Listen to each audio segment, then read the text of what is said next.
What's happening, everybody? My name is Steve, and welcome back to Junkdrummer TV, where I give my initial reactions, my analysis, and my hot takes on the drummers of today and yesterday, and maybe tomorrow if I stick around that long. I am a professional drum teacher and a gigging musician, and I have been for the last 20 years. So on today's episode, it is a possible futile attempt at trying to lower the demographic age of my viewers here at Junkdrummer TV. We're going to be watching Josh Dun of the 21 Pilots. From the beginning of this channel, he has been one of the most requested drummers in the comments section. Also, if you are one of those people posting in the comments section about drummers to watch, please be patient. I am going to get around to all of them. So, yeah, I don't really know anything about the 21 Pilots, other than I hear their music at the gym all the time. And I did have to teach their first record, Blurry Face, that first song. I did teach that to a bunch of students over the years. They're one of those bands, a lot of my students have their t-shirts on when they come into lesson. I actually had one today who had their t-shirt on. And then she complained about the new record being too pop, which I then asked her what did she think they were.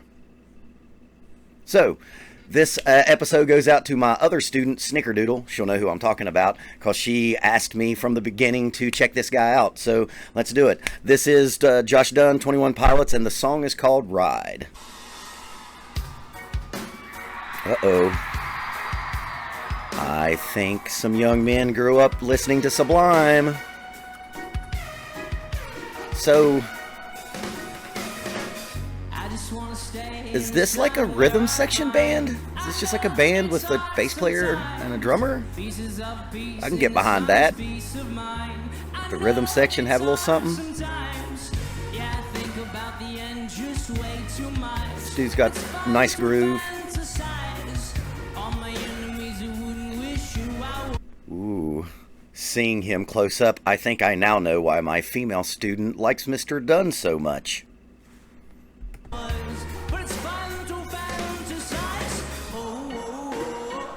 Oh, okay. Playing a auxiliary snare drum. I wonder if they have musicians off to the side, or if they're playing with tracks. If they're playing with tracks, this is pretty impressive, because most of the time if you play with tracks, you usually play with just kind of sweetener things like percussion sections, maybe some background vocals, and if you get off of that track, you have a kill switch and you can just turn that off if you speed up or slow down from the backing track. This seems to be two guys, and maybe there's a guy off the stage playing with them, but if they're playing with tracks and keeping it in time like this, that's pretty damn impressive.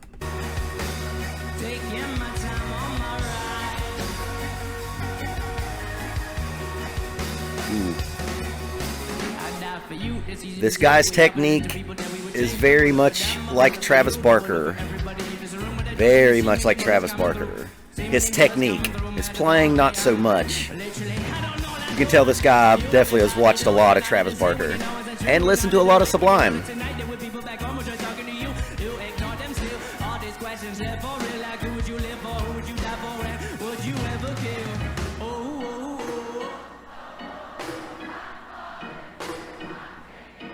Sounds like he's triggering that auxiliary snare. There's some lag going on. Yeah, it looks like this is one of the biggest bands in the world right now.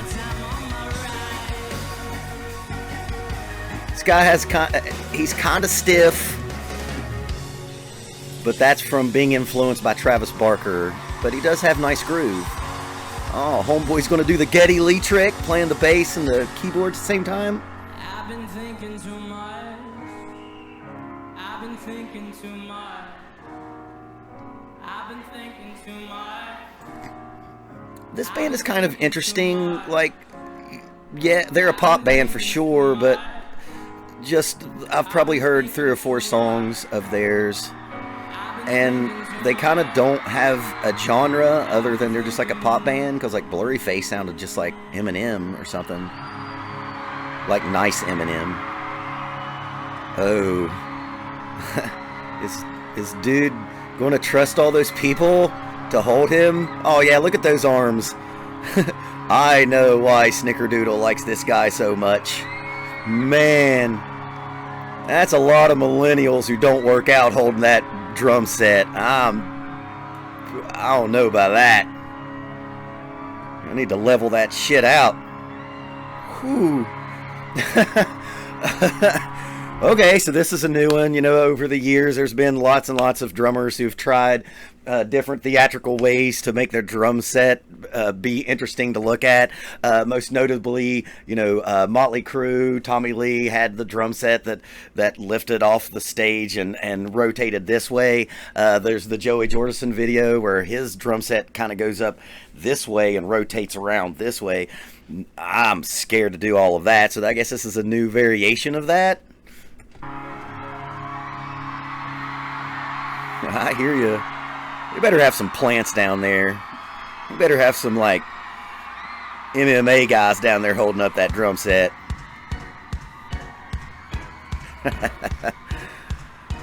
I don't know about the artistic statement of this, but it's fun for the crowd. Unfortunately, as drummers, the crowd, well, they don't care about us all that much. You know, unless you're like Neil Peart or John Bonham, the regular concert goer, they don't know and they don't care. But this is definitely something that everyone who's telling the story of being at that concert, they're like, oh, dude, this guy came out and had a drum set. It was held by the crowd. And he played on top of the people's heads. It was sweet.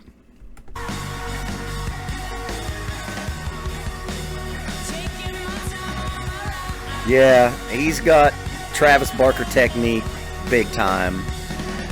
You should go check out the Travis Barker video and you'll get my take on what I think is kind of a bad technique to play with. I think it causes a lot of problems in the future. But he's young, he's got arms, he'll be fine. Okay, sweet. Yeah, Sublime through by way of the 21 Pilots. Yeah, that's cool, man. It's a pop song. Drummer's got good groove. I don't know if they were playing with the track or not. If they were, it's a testament to his good time, because, man, things can go south quickly when you're playing with a track that doesn't speed up and slow down with you. So there you go, commenters and a couple of my students who've requested it. Josh Dunn of 21 Pilots. They're a cool band from what I've seen. That was not offensive by any means. Pop music. The cool thing about pop music, if there is a cool thing about modern day pop music, is kind of the genre. That word doesn't really mean anything. Like I said, Blurry Face just sounded like polite Eminem to me, and that kind of sounded like Sublime. So I mean, their record label's letting them get away with having some disparate influences, which is always refreshing, because when you hear just the same pop song by 57 different people, that gets real fucking old. So if you enjoyed all that, please give me a double tap on the subscribe and the notification bell. Please feel free to like, comment, and share. Also, please ask me any questions, because I am going to do a Q&A episode down the road. And remember, keep practicing until it's easy.